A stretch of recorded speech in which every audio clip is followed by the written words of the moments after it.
Hello, everybody. This is the Beef and the Deuce podcast. I am the Deuce. Check us out on Twitter, X. Got a lot of good stuff going on now. And please subscribe and like this YouTube channel because we're desperate. Now we really don't care. So it's up to you guys. Do what you want. Yeah, if you like it, sweet. If not, you like, cool. Hey. Anyway, so Beef, how you doing? On that note, Beef, how you doing? Well, Dallas got a win. It's magical. Yeah, it's fantastic. Buckeyes win, which is great. Great. Sleepy boys today, definitely. Yeah. Did the family stuff yesterday and got a good story for you. This is unsports related, but you'll get a kick out of this. Okay. So Zoo Lights obviously were there most of the night. But the beginning took the cake. What was? So tell us. Oh gosh. So we get there. Little man's pumped up, jacked up, just ready to live life. Yeah. Sees Poppy and Gigi in the distance, so we surprised him. So he's even more excited. Yeah. Dude sprinting, just 0 to 100, and then toes hit the pavement. Oh my God. Body goes flying, face just goes straight to the pavement. Ouch. Ow. Just face plant. And all hell breaks loose. Poor dude just gets up and his nose is busted up, just bleeding. I'm like, oh God. This is hell. Yeah. And obviously it gets better, but that just the immediate, we just walked in. Yeah. We just got here. This dude is just busted up, and I'm like, oh God. So did he have a good time though after that? But afterwards, he was a champ. Yeah. Loved it. Good. That's funny. Since we were there till the place closed down, and he's just sitting there looking like Rudolph, just the biggest red nose. Like, God, dude. How's he feeling today with that nose? Oh, it looks pretty. That nose looks it looks pretty. But he's already got a little black eye from his cousins, getting hit with a pillow. Now he's got a busted up nose. I'm like, God, this dude can't catch a break. Who does he take after? I don't know. It's probably me. Probably you. It's probably me. Like definitely you. Yeah. Not probably anybody else is you. Well, he definitely didn't get the looks. The looks are from the mama. Well, it's definitely not for me, but that's typical. At least he's got something going for him. Yes, he's got a nice little Rudolph nose and a black eye from a pillow. Sweet. Man. Okay. But, yeah, good times. So, speaking of good times, Buckeyes beat Indiana. I'll give you my quick take, and you can take over and tell me I'm wrong. Let's do it. From the Bucs' point of view, they got a lot of sacks in their defense. But they gave up running yardage. Not very good. They gave up 141 running yards. Now, they lost a lot of that statistically because of all the sacks and that punt attempt lost them a yard. But in terms of the running backs, they got 141 yards, which is not too good. But they gave up Bucs gave up a lot of sacks, and they shut down the passing game. So that was great. On the offense, passing was good, 201 yards, and Howard's just a completion machine. 116 yards on the ground, which is okay. But overall, the yardage for the Buckeyes was low. So that has me a little worried. Indiana, the defense I thought was pretty good overall. If we didn't get those two special teams, the kick return and that punt blow, that's 14 points that we wouldn't have had, and that would have been a very close game. And the running game was pretty good. They did 141 yards on the ground. Not liking that. So there you go, Beef. What do you got? Well, start with the defense, since we're always critiquing the defense. Outside of probably the Penn State game, I would say that defense was very impressive. Obviously, Penn State was probably our best overall performance. I thought this one, with the magnitude of the game again, with it being the third top 5 matchup, they stepped up. Yep. They stepped up, especially after the first drive. First drive was ugly. That's first quarter. First quarter per usual. But the more I think about it, I don't hate the first quarter as much as I used to. So like it's annoying, and I get it. Like it's super annoying, but it's. Is it because it happens every game kind of thing? You're just getting. Yeah, and I think it makes more sense because the adjustments are so fast. So you get the first drive, whoever it is, they go down, they either score a touchdown, field goal, or it's a lot of yardage, and then the red zone defense does what the red zone defense does. So, but what do you take of the first? We had the ball first, and it was 3 and out. Yeah, I did not like that. Yeah. But I think that's nerves. I think that's just, Come on, man. Nerves? It's normal. It's very normal. Mm-hmm, mm-hmm. And I don't expect them to go every possession, touchdown. This possession, touchdown. This one, like, it is what it is. And Indiana does have a good defense. Yes, they do. Gotta give them credit. They do. Yeah. But yeah, I mean, and they're very well coached. Coach Nenny's a very good coach. I like him. He's good. And I think they were very, very well prepared for the first half. First half, that Indiana team is a top 5 team. Mm-hmm. Oh yeah. And then, like I said, the whole week, the better players will come out and the better players will win.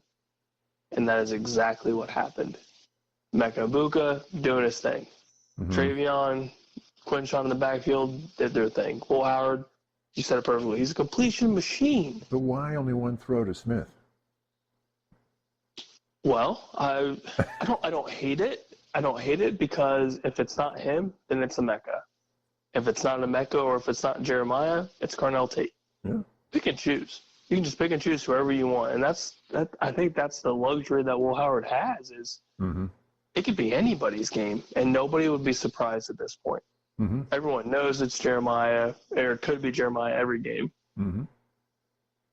But it doesn't necessarily need to be, because you still have a Mecca, you still have Carnell Tate, and then you also have the dual threat that is your running back room. Mm-hmm. Or you could just have Will Howard take over, which at some of the games this season he's kind of taken over. Yeah. Okay. So it's, I think that's great. It doesn't always have to be Jeremiah. No, but one or he just be kind of a decoy, which is great. Yeah. They're going to double team him. Yeah. If you're going to pull a safety down and leave that whole side of the field wide open for a deep ball, okay. Yeah. Have fun dealing with the Mecca or Carnell Tate. Yeah.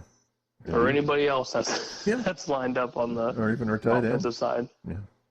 Yeah, shoot, throw the tight end in the mix too. We haven't really seen a ton of tight end play. Yeah, well. But I don't really hate it. Like, does Jeremiah deserve more? Well, of course, because we know he's so good. But it's not. You don't necessarily need to do it. You would want to, because you know what it could be, what it can be. Mm-hmm. But you also have a future first-round pick in Emeka Egbuka who is just as good. Yeah. Carnell Tate has exploded onto the scene in the last month or two. Yeah. But yeah, I think overall it was a not perfect game, but I thought we played very well. Okay. Special teams, like Caleb Downs' return was obviously just massive. Yeah.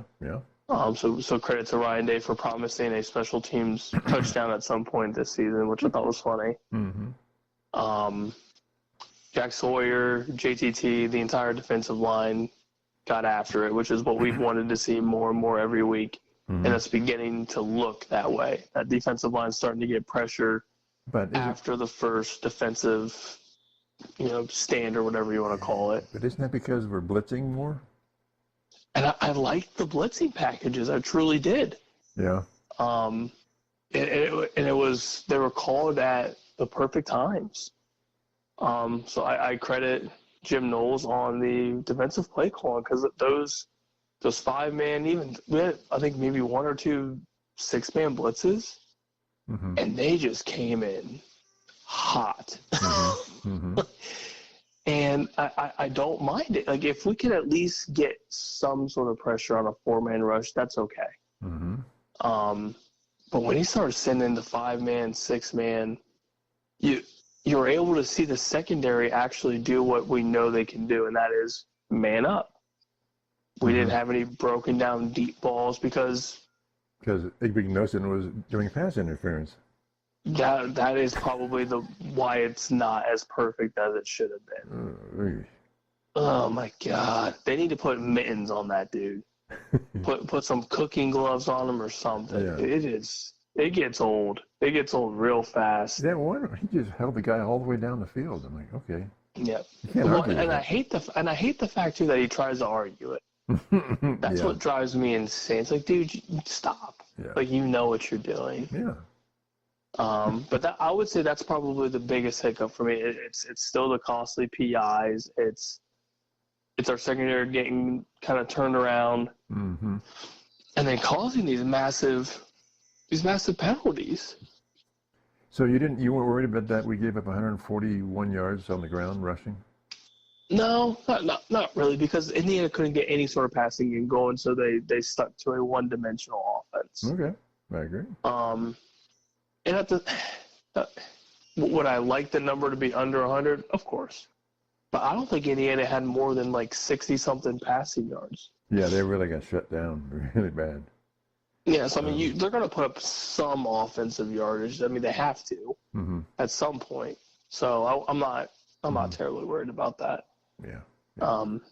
Overall, I thought it was a well-played game. Again, another top 5 matchup that we won. And we're on to the week, the biggest game of the year. The big game. So so Indiana, I think if they beat Purdue, then they should be in the playoffs, period. They'd be 11-1, and what really helped them a lot was the carnage in the SEC. Oh God, the carnage everywhere. If every top 4 Big Ten team wins this weekend, you have a 12-0 and 3 11-1 teams. That's insane.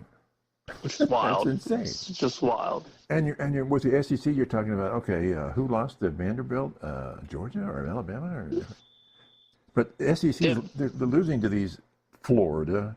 I mean, Florida's coming on, but give me a break.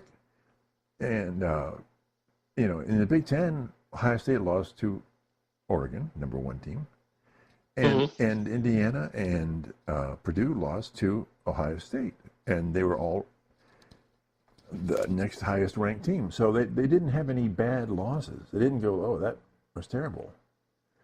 So I think it's 4 teams in the Big Ten should be in the playoffs. That's my take. If they all went out. Yep. If they went out, absolutely they should. And even now, Indiana's biggest thing was just don't get blown out. Yeah. And they didn't get blown out. They lost. They lost pretty well. Yeah. But it wasn't a 42-0, 52-7. Number 2 team in the nation. Yep. And if the committee watches these games like they say they do, you would have seen that the first half of that game was okay. Indiana's for real. Yeah. And it's just the second half, per Ryan Day's entire coaching career. Second half teams under him just explode. Yeah. They just absolutely go nuts. They make the adjustments. Yeah, the adjustments are huge, on both sides of the football. Yep. So I would say I was impressed with first half Indiana, and then we kind of knew what was coming in the second half, and they just right. There's not a lot of teams in the nation that can keep up with what OSU's putting on the field on both sides. It's just they're just too good. I think Indiana's an extremely good team, and they went into an environment that they've never been in before, and they just made mistakes. That punt thing was, just a mistake that shouldn't have happened. Oh gosh, that was huge. That was absolutely massive. Giving up the punt return for a touchdown, that should not have happened. If you stay in your lanes, that shouldn't happen, but they didn't do it. So they're making mistakes that really, and they would probably say they beat themselves. And I think they were just bombarded by our blitzing. And I think it's just, I think they're a better team for that game, having lived through that game. Oh yeah, absolutely. That entire coaching staff, players on both sides, they will definitely be better. Yep. Yep. And it's hard to find a game that might be bigger magnitude-wise than that game. Certainly. Because wherever they end up in the CFP, they might have a home game. Might. That would be. It's very possible. Yeah, I'd just be happy. And whoever if they get in, they should have a home game. Yeah. With 4 teams, Big Ten teams, really? Because I would hope so. You're gonna have one with a bye, whoever the champion is. Yeah. And then 2 other teams, and then 3 other teams. So I don't know. We'll see. I don't know what the CFP is going to do. I'm glad that they should be in. Yes. Fingers crossed, because I think they deserve it for sure. So let's look at. Is that it for the game? For our game so far? Yeah. I think, okay. Yeah. So last week we talked, or last Sunday we talked about the 21 teams that I thought had a shot for the CFP, and 7 out of the top 20 teams lost. So I've got it now as 16 teams with a shot. Oregon, OSU, Penn State, Indiana for Big Ten. Texas, Georgia, Tennessee. And I think that's it for them, for the SEC, and they're going to complain like, you know what? Iowa State, Brigham Young, Arizona State, and Colorado, they all have a shot. They're all right clustered there. SMU is going to be in the championship game, and so Clemson and Miami. So they've all got a shot. And then Boise, I think, is going to win on the non-affiliated one, and Notre Dame will probably get in with the at-large bid. Tulane, you can look at Tulane and say maybe in the AAC, but I don't really think so. So I've got 16: Boise, Notre Dame, SMU, Clemson, Miami, Iowa State, Brigham Young, Arizona State, Colorado, Texas, Georgia, Tennessee, Oregon, OSU, Penn State, Indiana. Tell me where I'm wrong. No, I think you're right on board. It gets a little crazy, especially like you said with all the teams losing. Colorado basically shot themselves in the foot. Yeah, they need a little bit of help. They need a lot of help. They need to have 2 of those 3 teams, the other 3 teams, win, and then of course they have to win for them to get into the championship. They definitely need some help. SMU winning definitely solidified their spot in their championship game. So good for them. It's massive, especially in their first year in the conference. Yeah. It's amazing how many first year we have: Texas, SMU, and Oregon. They weren't in those conferences last year, right? Interesting. Very interesting. But yeah, I think overall there's definitely enough chaos to kind of make you scratch your head a little bit. Like BYU seems very fake to me. And yet they've still got a shot. And somehow they have a shot. Arizona State coming on at the right time. They were predicted to be last.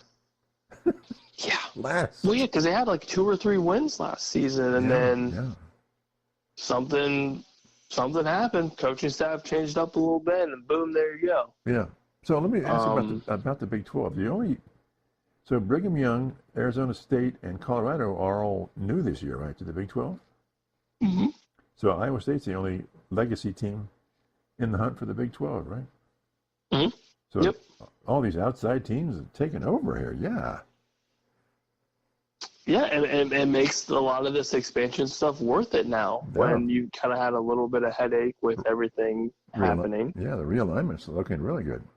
And now the realignment and, expansion or both, it's very beneficial, especially for the Big 12 where it was just kind of like, it's just a Big 12, no big deal.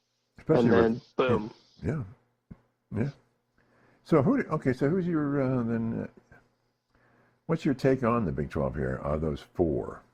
Who's your prediction?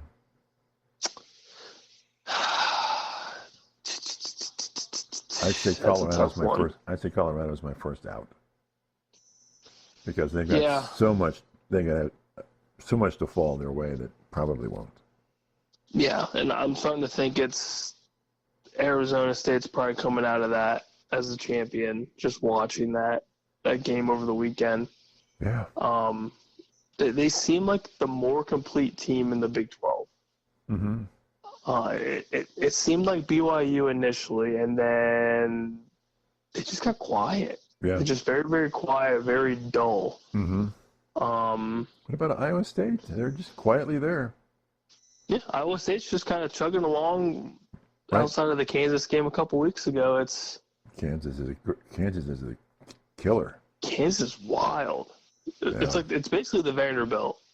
Yeah. It's basically the Vanderbilt of the conference. Yeah, they have so many very close losses. So Iowa State is in the lead of the conference. That's what the standings say.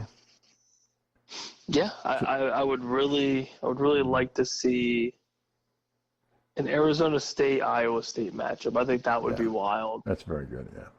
Yeah. I think that'd be a very good game. Yeah. Yeah, I think the Sun Devils are going to come out on top and see the CFP. Yeah. So what about Which the would be SEC? Crazy. Yeah. What about the SEC here? Oh, geez, the headache of all of college football right here. Texas should beat Texas A&M, and they're out. And should be out anyway. Alabama has killed themselves. God, I can't believe that. I was like, how? I mean, it's one thing to lose, but man, you couldn't score a touchdown. And Tennessee, of course, Tennessee's a big beneficiary of that. They're that's massive for them. Absolutely massive. I think those three teams are in, one way or the other. Yep, you're looking at. I think it still gets a little weird if A&M wins. If they win against Texas. Yeah, that's true. That's true. It gets real strange. Yeah. Because I still feel like to an extent A&M controls their own destiny. Because if they beat Texas, then it's a four-way tie for if the other two win. it's a mess. It's a mess. God, it would be crazy. Yeah, especially if Georgia and Tennessee win. What do you do? I don't understand what happens. But then there we go. The Big Ten has the case. If Texas loses to Texas A&M, that's a lower team, ranked team. Mm-hmm. So they're all just crapping the bed per se, really, aren't they? Mm-hmm. In the SEC. And it's crazy that it's happened in the last month. Yeah. Like the last month, the SEC is just. They haven't gone to shit per se. No, they're very good teams. But the teams that are losing and who they're losing to, you're like, really? But last week there were 6 teams available that looked good. Now there's only 3. That's awesome. That's a major shift. Yes, and even now Texas with Quinn Ewers possibly being injured, that's massive for them. Yeah. Georgia kind of stepped up a little bit in their last couple weeks, but oh god, it's a man. I'm not really convinced that any SEC team is going to make it to the Final Four, to the actual CFP Final Four. Really, none in the Final Four? Ooh, I'm not terribly impressed right now. Give me your Final Four then, buddy. Oh boy, I do like whoever wins the Big Ten. I'm going to say that's one of the spots. Okay. Kind of makes sense. You would think. Outside of that, it's just a freaking crapshoot. And I'd have to see how the top 4 rankings would be. That's the hard part for me. So I think. Oh God! You don't think with Texas is going to get into the Final Four if they beat Texas A&M? I just don't know about the SEC in general. Okay. Do I think Texas is a good team? Yeah, I think they're a great team. Well then, but for some reason, I feel like these SEC, like Texas, Georgia, Tennessee, for example. Mm-hmm. At least for the primetime games that we've seen. I'm not terribly impressed with Carson Beck with Georgia at all. He makes mistakes. Tennessee, it's either their offense is hot or their offense struggles. There's no in between. Yeah. Good defense. Yeah, but they pride themselves on a good defense, which will help them. Yeah. And then Texas, the last couple weeks, I mean, they beat Kentucky by 17 last week, which okay, but then they struggled against Arkansas. They struggled against Vandy. Yeah.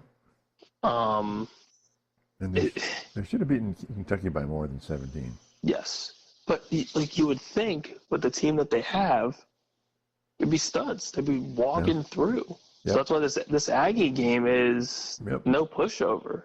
Yep, it's at Aggie land.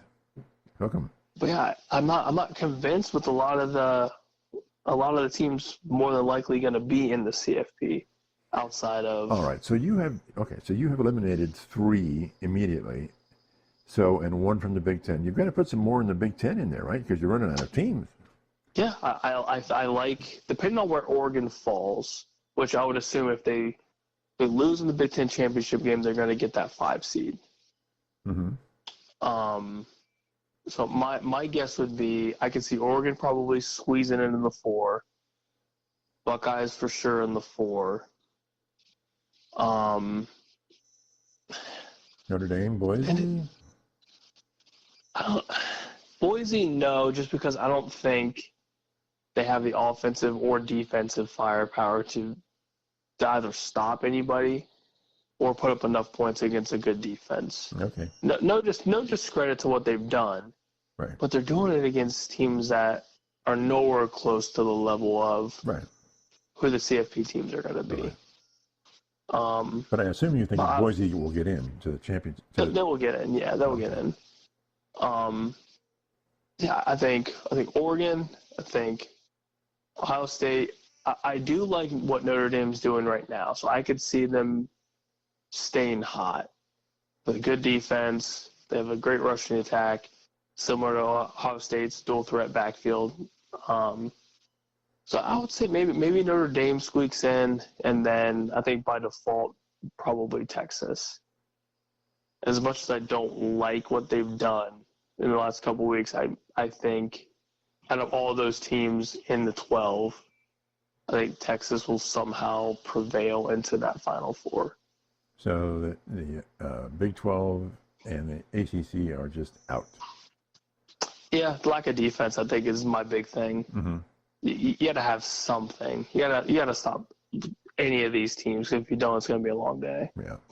So you don't give USC any shot at upsetting Notre Dame this weekend? No. Okay. Not even close. That team sucks. That team just sucks. Mm-hmm.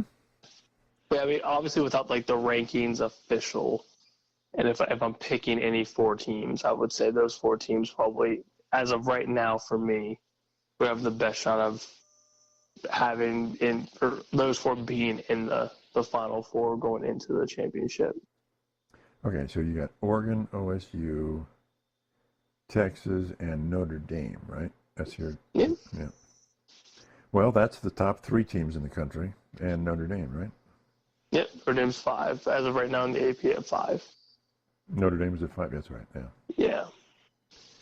Now I'm not huge on Penn State, which I don't think a lot of people are. Mm-hmm. If Miami gets in, we've obviously seen the just amazingly bad defense that they have thrown on the field all season. So you don't think that Clemson is rallying and getting better at the right time here? They're getting good at the right time. They're playing well at the right time. I just not good enough. I just don't truly believe in it yet. Okay. Not yet. Maybe they'll change when it comes towards like championship weekend. If and when they play SMU, which I'm assuming is going to be the matchup. So let's say they dominate. Let's say they dominate and win in their championship game. That would change a little bit for me, a little bit, not much, but I think a little bit. I'd also have to see what the matchups are going to be for that 12, and then obviously that'll probably change my thought process. But if we're going off just best teams that should make it, I would say those 4 are playing pretty top level right now. Okay. I think that's a good choice. Anything on that? And then we'll just keep moving on to the NFL here. Last time we did the AFC playoff picture for Wildcard. Now we're doing the NFC. And if you think the SEC is a mess, look at the NFC.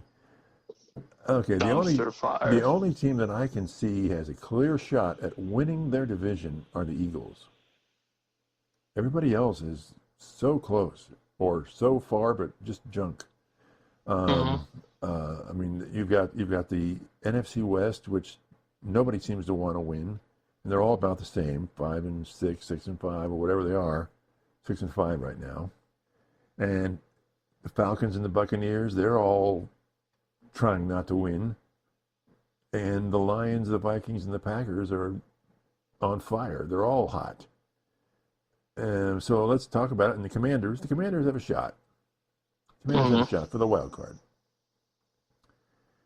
Okay, we'll just talk Commanders. They are playing the Titans. Should be a win. I would say they win that one. Saints? They should win. Should win, yeah. Eagles? Oh, boy. I would have to give it to the Eagles. Yeah. Just watching them last night, that Eagles team is really, really, really good. They are dialed in. Falcons? They should beat the Falcons. Okay. And then they finish with the Cowboys. And they should beat Dallas this time. Ooh. Outside of some fluke, they should beat Dallas. So they're but hey, go Dallas. I'll take the dub. I will take the dub. Okay. So they're 7-5 now. So they would be, under your estimation, 11-6. That's pretty good. It's a damn good first season for Dan Quinn. Yeah, it is. Coach of the year. Lions, 10-1 right now. They're playing the Bears. It should beat the Bears on Thanksgiving. The Packers. Should be. Oh, boy. That's a tough one. That's tough. I would say... They have a tough schedule coming at the end here. Yes. It's brutal. Yes. Brutal. I would say they... Is it in Lambeau? I didn't write that down. Okay. I'm gonna go Lions still. Regardless, I'll go Lions. Okay. I mean, on paper they should win, right? Mm-hmm. And then they have the Bills. Oh boy! Oh boy! It's the Battle of Lake Erie here. I'm gonna give it to. I'll give it to the Lions. Okay. The Bears again. They should beat them. They should beat the Bears. 49ers. We should beat them. I mean, at this rate, yes. I mean, because it is something's going on, but I don't know what. And then they finish up with the Vikings. And I say they beat the Vikings. So they run the last part of the table. They are 10-1. 1, 2, 3. I believe. Well, you are a true believer. 1, 2, 3, 4, 6. 16-1. That sounds real bad. That just sounds unreasonable. Okay. Well, we're now moving on to the Vikings, who are 9-2, and they're playing the Cardinals. They should win. They should win. The Falcons should win. They should win. Yeah. The Bears should win. Should win. Seahawks. Interesting. I say they lose. I say Seahawks win. Okay. Play the Packers. I say the Packers beat them. Ooh, okay. And they finish up, well, with the Lions, and you say they lose to the Lions, right? Yep. So we have a 12-5 team. Which is still crazy to think that they would go 12-5. Yeah. Packers, 8-3, playing the Dolphins. I say because it's at home for the Packers, I'll give it to the Packers. Oh, you like your Dolphins, don't you? I do, but it's hard to play in Lambeau when you come from the South. Yeah. That's tough. Miami is just Miami, and it's not Lambeau Field. Then they play. That's right. Then they're playing the Lions. I still give it to the Lions.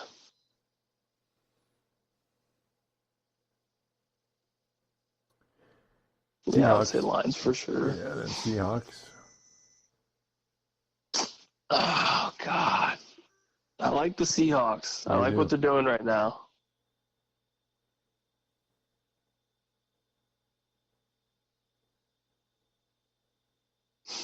I don't know. That is tough. Got to make a call. What's that? You've got to make a call here. Let's go Seahawks.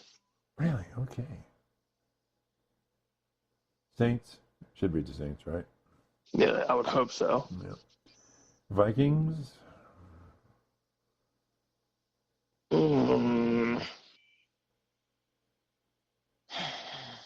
Let's go Vikings. Okay, but in the Vikings camp, you got them losing to the Packers on the same game. Maybe I'll change. I'm gonna go Vikings. I'm gonna believe in the Vikings. I'll switch. The more I think about it. Okay, so then the Packers would lose, right? Yes. Okay. No, that makes them a 13-4 team. Good Lord. And then the Bears. They should beat the Bears. Should beat the Bears. So 1, 2, 3, 3-3. So they are 11-6. Man, that's nuts. AFC North is just kicking behind. North might be running it. Falcons. Oh, here we go. Oh boy. They are 6-5. They're playing the Chargers. I think Chargers win. Yeah, they should. Vikings should lose. Yeah, they'll probably lose to the Vikings. Raiders. They should beat the Raiders. Yeah. Giants. Should absolutely beat the Giants. Yeah. Commanders. I say lose to Commanders. Okay, and then who are they? I put down Pan, P-A-N. Who is Pan? I don't know. Uh-oh. Who could be the Pan? The Panthers? Oh, Panthers, right. Carolina Panthers. Well, then, yeah, they should beat the Panthers. Yeah. Who the heck is the Pan? So they're 3-3, so they're 9-8. It's close. Yeah. Buccaneers, they're now 5-6. They start off with Pan, or in other people would say the Panthers. They should be Carolina. Yeah. Raiders. Should beat the Raiders. Yeah. Chargers. They should lose to the Chargers. I would say Chargers win, yeah. Chargers are hot. Your boys, Cowboys. They should beat Dallas. Hey, come on now. Then they play the Carolina Panthers again. Should beat Carolina again. Yeah. And then they play the Saints.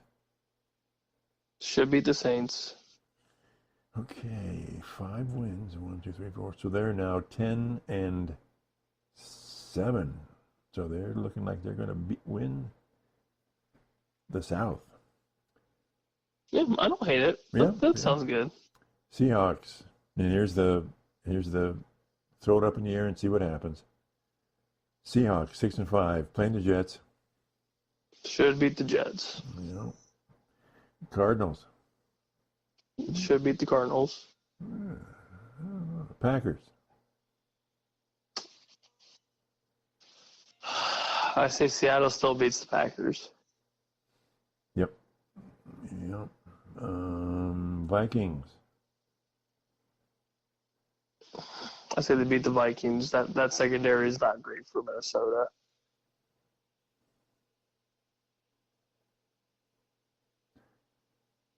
You say they beat the Vikings?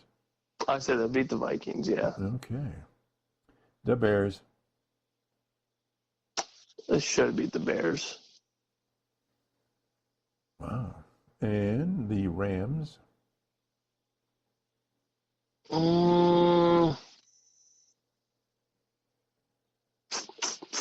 That's tough. I don't know why I like the Rams so much. I think now that they're healthy, they can beat almost anybody besides the Eagles. I'll give it to Seattle. By default, I'll give it to Seattle. So the Seahawks run the table, and they are now 12-5. That's pretty bold. If they keep playing the way that they are, that's not very surprising to me. Okay, all right. Cardinals 6-5 as well, playing the Vikings. Should lose, right? I would say lose, yeah. Seahawks. Give it to my Seattle Seahawks. Patriots. Should beat the Patriots. Yeah, they should. Damn well should. They're playing the Pans or the Panthers. They should beat the Panthers. Yeah. Rams. I see the Rams win. Yeah. And 49ers. I would say the Niners win. The Niners win. Ooh, it's not looking good for the Cardinals. So they are 8-9. Not looking good. Rams, they are 5-6. Playing the Eagles. So Eagles win. Yeah. Saints. I would say beat the Saints. Mm-hmm. Buffalo Bills. They lose to Buffalo. They should have. The 49ers. I'd say Niners win because I would assume they'd be healthy by then. Mm-hmm. Your Jets. They should beat the Jets. All right. Cardinals. Should beat the Cardinals. Seahawks, well, they lose to them, right? Yeah, that's right. Go Seattle. There you go. So they're 5-6. And they are 8-9. Boo-hoo. 49ers, 5-6. Bills. Oh, jeez. I'm gonna say if Brock Purdy's playing, then I'd say Niners win. So you're saying, really, beating the Buffalo Yeah, Bills? if Purdy's in, they could beat Buffalo. Man, you are out on a limb here, buddy. Bears. I'm trying. I guess. They should beat the Bears. You're expecting a massive turnaround here, aren't you? I hope so. Rams. Should beat LA. Whew. Dolphins.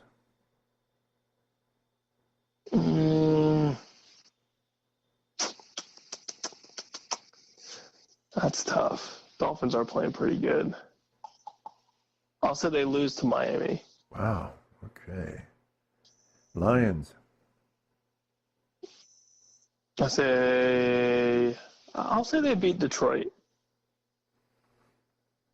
So I'm gonna flip that. I think I'm gonna say Niners beat Detroit. Okay, so then you're changing your Lions. Yeah. Yeah, I'll change it from the other one. 15-2. Yeah. The more I think about it, if Purdy's in there and they're healthy, they can beat a lot of the NFL. Beat the Lions. Man, you love your Lions, man. I do. But a healthy Niners team is always dangerous. Cardinals. Should beat the Cardinals. All right. 1, 2, 3, 4, 5, 10-7.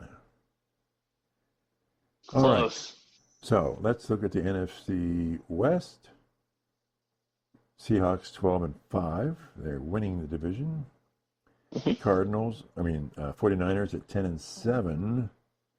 And then Rams and Cardinals drop out. So we got a wild card for the Niners. And we have the Bucks winning the NFC South And then the Falcons are at 9 and 8, so they're below the 49ers. The Commanders are, you have them at 11 and 6. So right now they're the high wild card team. But we go to the NFC North. 15 and 2 Lions. They win. 13 and 4 Vikings. So far they're the high guy. With an 11 and 6 Packers. So from a wild card standpoint, we got Commanders and Packers at 11 and 6.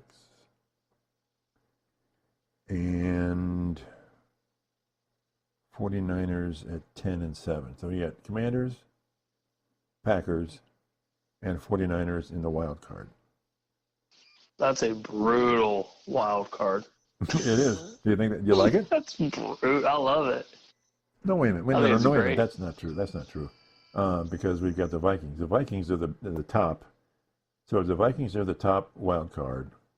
Also, the Niners would be out. Out, yeah, because we had 11 and 6 and 11 and 6 Commanders Packers. Oh, wow. So yeah, the Niners are the Niners are in.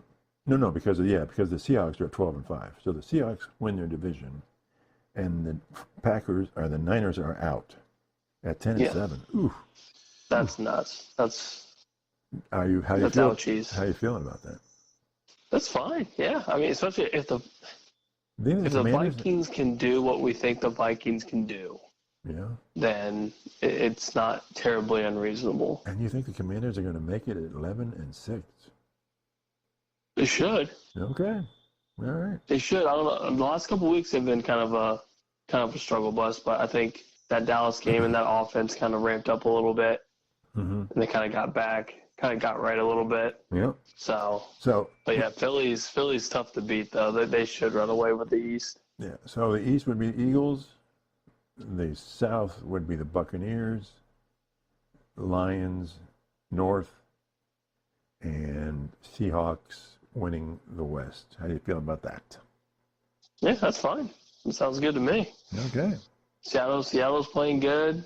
It's hard to discredit them, and with the emergence of our guy, Jackson Smith-Njigba, you bet. That offense is just a little bit more different, and it's different in a good way. So it'll be hard to beat. Yep. So who's going to be Offensive Rookie of the Year? It's got to be Barkley. Saquon Barkley is just a stud. Rookie? He has a chance for rookie. Yeah. If you're going rookie, I'm going Bo Nix. Whoa. You were not a believer in the Bo Boy. I'm now a firm believer in the Bo Boy. Even over who's the fellow for the Commanders? Jaden Daniels, yeah. Really? I think the last couple of weeks Jaden's been playing a little rough outside of this Dallas game, and Bo's continued to dominate. I think the race is close, but I think Bo's kind of got the upper hand right now. Mm-hmm. And you think most valuable offensive player would be Barkley, right? Barkley has a chance to win MVP, especially after that performance last night. That's crazy. Yeah. Yeah. If the Eagles continue to win, and say if Baltimore loses a couple more games along the lines here, it's tough to not put Barkley in that conversation. He's had 2 Pro Bowls. I mean, the last 2 games for him have been just off the hook. Oh gosh, and he just put up 250 plus rushing. He had 300 yards of total offense. Yeah. That is unbelievable. Yes. Thank you to my fantasy teams. All right. So, anything else in the pro game we need to look at?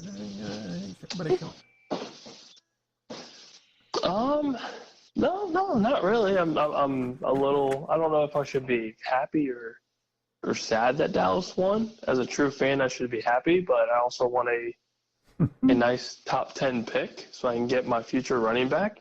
But all right. What is this? Yeah, I mean, just another crazy weekend of football. So what did the Steelers losing to the Browns mean anything? I think it means it could mean something, but I also I can't fault. We can't really. I feel like the home field advantage for Cleveland just benefited them, and I think Jameis played just a hell of a game. I think he played really well. I thought the offense and Nick Chubb played well, and I think it just came down to who wanted it more. I know it sounds super cliche, but I feel like Cleveland just played harder and played better. And I feel like just with that weather and being in Cleveland, it just felt right. I don't know. It sounds super weird. But watching that game, I just thought Cleveland was the better team, which is crazy. Yeah. But I thought they just looked better. Interesting, because that's a very Pittsburgh environment. Oh, very, very much so. And it's hard to say like, oh, that was Cleveland weather, because that's AFC North weather. Yeah, yeah.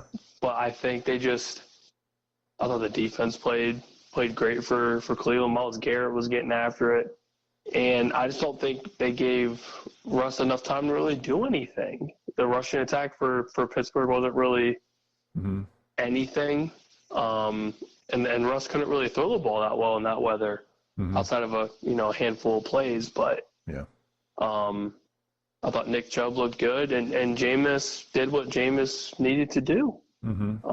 Outside of his one bad pick, I just think Cleveland as a whole played better, and it showed Pittsburgh's got some weakness.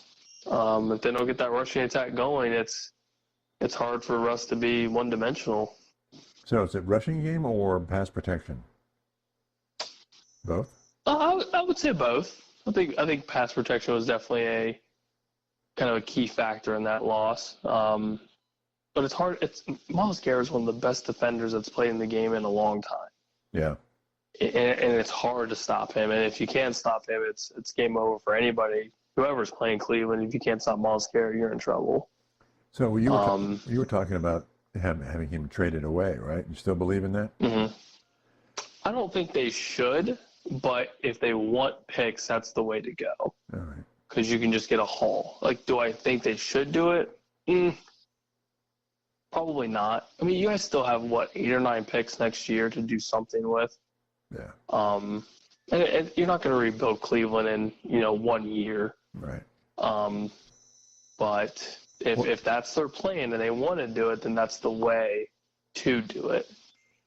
So let's say he wants out and somebody wants to pick. What if the Steelers picked him up? Oh, my God. That would him and TJ Watt, my God. God. That would be insanity. Yeah, good luck, AFC North. That's all I got to say. Bye-bye, Burrow. Yes, that would be just terrible. It'd be great for them, great for Pittsburgh, terrible for everybody else. Everybody else, yeah. Okay, I got nothing else for now. We'll be talking after the weekend and see what's going on. Yeah, go Bucks. Go Bucks. See you, everybody. Bye.